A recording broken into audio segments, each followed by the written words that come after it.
নমস্কার বন্ধুরা, আজ আমি তোমাদের সাথে আর মাছের সম্পূর্ণ একটি ইউনিক রেসিপি শেয়ার করতে এসেছি। আজ আমি বাজারে গিয়ে সুন্দর দেখে একটি আর মাছ কিনে এনেছিলাম, আর সেই মাছটি দিয়েই তোমাদের একটি সুন্দর রেসিপি তৈরি করে দেখাবো। তার জন্য প্রথমেই কড়াইতে তেল গরম করে মাছগুলিকে একে একে ছেড়ে দিয়ে উল্টে পাল্টে ভালো করে লাল করে ভেজে তুলে নেব। তারপর সেই গরম তেলের মধ্যেই দিয়ে দেব আগে থেকে কেটে রাখা আলুটিকে লাল করে ভেজে তুলে নেব। তারপর মিক্সার জারের মধ্যে আদা, লঙ্কা, রসুন, টমেটো এবং সামান্য পরিমাণ কালো সর্ষে দিয়ে ভালো করে বেটে নেব।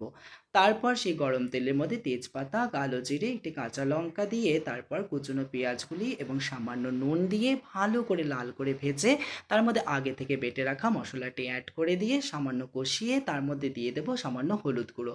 তারপর ঢেকে 10 মিনিট রেস্টে রেখে দেব।